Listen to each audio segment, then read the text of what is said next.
Doctor Darshan ಅವರು join ಆಗಿದ್ದಾರೆ. ದರ್ಶನ್ ಅವರೇ ನಮಸ್ಕಾರ, ಕಾರ್ಯಕ್ರಮಕ್ಕೆ ಸ್ವಾಗತ. ಡಾಕ್ಟ್ರೆ, ನಾವು ಇವತ್ತು ತುಂಬ ಗಂಭೀರವಾದ ವಿಚಾರ, ನಂಬಿಕೆ ಮೇಲೆ ಪೆಟ್ಕೊಡ್ತಾ ಇರೋ ವಿಚಾರ, ಆ ಹಣವನ್ನು ಇಸ್ಕೊಂಡು ಆರೋಗ್ಯವನ್ನು ಕೆಡಿಸ್ತಾ ಇರೋ ವಿಚಾರದ ಬಗ್ಗೆ ಮಾತಾಡ್ತಾ ಇದ್ವಿ. ಚಿಕ್ಕ ಪುಟ್ಟ ಹೋಟೆಲ್ ಅಲ್ಲ, ದೊಡ್ಡ ದೊಡ್ಡ ಪಂಚತಾರ ಹೋಟೆಲ್ಗಳ ಕಥೆನೇ ಹಿಂಗಾಗ್ಬಿಟ್ರೆ ಚಿಕ್ಕ ಪುಟ್ಟವ್ರದ್ದು ಏನು ಅನ್ನೋ ಪ್ರಶ್ನೆ ಸಹಜವಾಗಿ ಬರುತ್ತೆ. ಹೇಳಿ ಸರ್, ಈಗ ಎಕ್ಸ್ಪೈರಿ ಡೇಟ್ ಆಗಿರುವ ಹಾಲನ್ನು ಅಥವಾ ಅವಧಿ ಮೀರಿರುವ ಈ ತರಕಾರಿಗಳಿಗೇನು ಅವಧಿಗೆ ವಿಧಿ ಮೀರೋದು ಅಂತಿರಲ್ಲ ಬಿಡಿ, ಕೊಳ್ತೋಯ್ತು ಅಂದರೆ ಬಿಸಾಡಬೇಕು, ಇವುಗಳನ್ನು ಕೂಡ ಸ್ಟೋರ್ ಮಾಡಿ ಮಾಡಿ ಮಾಡಿ ಇಟ್ಟು ನಮಗೆ ಕಲರ್ಫುಲ್ ಆಗಿ ಪ್ಲೇಟಲ್ಲಿ ಹಾಕಿಕೊಡ್ತಾರೆ ಅಂದಾಗ ದೀರ್ಘಕಾಲದಲ್ಲಿ ಪರಿಣಾಮ ಏನೇನು ಬೀರುತ್ತೆ ನನ್ನ ಆರೋಗ್ಯದ ಮೇಲೆ? ಕ್ರಾನಿಕ್ ಇಲ್ನೆಸ್ ಅನ್ನೋದು ಭಾಳ ರೇರ್ ಈ ಫುಡ್ ಪಾಯ್ಸನಿಂಗಲ್ಲಿ. ಈ ಕೊಳ್ತೋಗಿರೋದು ಅಥವಾ ಹಳೇದು ಅದ್ರ ಮೇಲೆ ಮೋಲ್ಡ್ ಬೆಳ್ಕೊಳ್ಳುತ್ತೆ. ಇದೆಲ್ಲ ಪೆರಿಷಬಲ್ ಐಟಮ್ಸ್ ಆಗಿರೋದ್ರಿಂದ ಬೇಗ ಕನ್ಸ್ಯೂಮ್ ಮಾಡಬೇಕು, ಇಲ್ಲ ಡಿಸ್ಪೋಸ್ ಮಾಡಬೇಕು. ಸೊ ಎಕನಾಮಿಕ್ಸು ಮತ್ತು ಲಾಜಿಸ್ಟಿಕ್ ಪ್ರಾಬ್ಲಮ್ ಇರೋದ್ರಿಂದ ಈ ಪಂಚತಾರ ಹೋಟೆಲ್ಗಳಾಗಿರ್ಬೋದು, ಇಲ್ಲ ರೋಡ್ ಸೈಡ್ ಹೋಟೆಲ್ಗಳಾಗಿರ್ಬೋದು, ಅವರು ಇದನ್ನೆಲ್ಲ ಸ್ವಲ್ಪ ಕಾಂಪ್ರಮೈಸ್ ಮಾಡ್ಕೋತಾರೆ.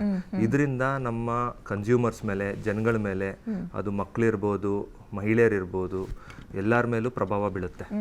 ಅದಕ್ಕೆ ನಾವು ಯಾವುದೇ ಫುಡ್ಡನ್ನು ಕನ್ಸ್ಯೂಮ್ ಮಾಡೋದಕ್ಕಿಂತ ಮುಂಚೆ ಯಾವಾಗ್ಲೂ ಅದನ್ನು ಪರಿಶೀಲನೆ ಮಾಡಿ ಆಮೇಲೆ ಕನ್ಸ್ಯೂಮ್ ಮಾಡೋದು ಒಳ್ಳೆಯದು. ಅದಕ್ಕೋಸ್ಕರ ನಾವು ಅವೇರ್ನೆಸ್ ಬಿಲ್ಡ್ ಮಾಡಬೇಕು. ಸೊ ಜಸ್ಟ್ ಬಿಕಾಸ್ ಅದು 5 ಸ್ಟಾರ್ ಹೋಟೆಲ್ ಆಗಿರೋದ್ರಿಂದ ಅಲ್ಲೆಲ್ಲ ಫೈನ್ ಕ್ವಾಲಿಟಿ ಫುಡ್ಡೇ ಸಿಗುತ್ತೆ ಅಂತ ಏನೂ ಇಲ್ಲ, ಈಗ ಆಲ್ರೆಡಿ ಪ್ರೂವ್ ಆಗಿದೆ.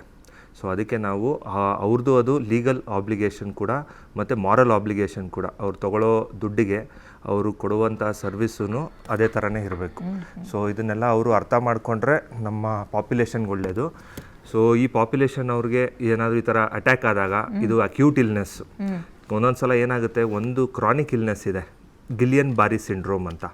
ಈ ಸಿಂಡ್ರೋಮಲ್ಲಿ 2 ಕಾಲುಗಳು ಅಸೆಂಡಿಂಗ್ ಪ್ಯಾರಾಲಿಸಿಸ್ ಅಂತ ಕರಿತೀವಿ.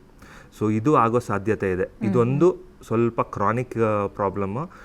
ಅದು ಬಿಟ್ಟರೆ most of the conditions are Ajinomoto ಅನ್ನೋದು ಬೇಡ, ಯೂಸ್ ಮಾಡಬೇಡಿ ಅಂತಾರೆ, ಆದರೂ ಟೇಸ್ಟಿಗೋಸ್ಕರ ಹಾಕ್ತಾರೆ. ನೆನ್ನೆ ಹೋಗಿದ್ದ ಟೈಮ್ನಲ್ಲಿ ದೊಡ್ಡ ದೊಡ್ಡ ಹೋಟೆಲ್ಗಳಲ್ಲೂ ಸಿಕ್ಕಿದೆ, ಪ್ಯಾಕೆಟ್ಸೇ ಸಿಕ್ಕಿದೆ. ಎಸ್, ಇಂಥ ವಿಚಾರಕ್ಕೆ ಬಂದಾಗ ಕ್ರಾನಿಕ್ ಎಫೆಕ್ಟ್ಸ್ ಜಾಸ್ತಿ. ಇದು ಮ್ಯೂಟೇಷನ್ಗಳಾಗ್ತವೆ. ಸೊ ಮ್ಯೂಟೇಷನ್ಗಳಾಗಿ ಇವಾಗ ನಾವು ಫರ್ಟಿಲಿಟಿ ರೇಟ್ಸ್ ಕಡಿಮೆ ನೋಡ್ತಾ ಇದ್ದೀವಿ, ಆಮೇಲೆ ಹೇರ್ ಫಾಲ್ಗಳು ನೋಡ್ತಾ ಇದ್ದೀವಿ. ಇದೆಲ್ಲ ನಮ್ಮ ಅಜ್ಜಿ ತಾತಂದರ ಕಾಲದಲ್ಲಿ ಇರಲಿಲ್ಲ. ಇದಕ್ಕೆಲ್ಲ ಕಾರಣ ಫುಡ್ ಅಡಲ್ಟ್ರೇಷನ್.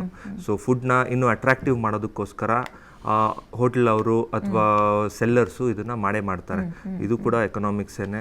ಸೊ ಇದನ್ನು ನಾವು ಅರ್ಥ ಮಾಡ್ಕೋಬೇಕು. ಆದಷ್ಟು ಹೋಮ್ ಕುಕ್ಡ್ ಫುಡ್ಡು ಬೆಟರು. ಅದು ಫೆಸಿಲಿಟಿ ಇಲ್ಲದೆ ಇರೋರು ಸ್ವಲ್ಪ ನೋಡಿಕೊಂಡು ಯಾರ ಹತ್ರ ನಂಬಿಕೆ ಇದೆ ಅವ್ರ ಹತ್ರ ಊಟ ಮಾಡೋದು ಒಳ್ಳೆಯದು.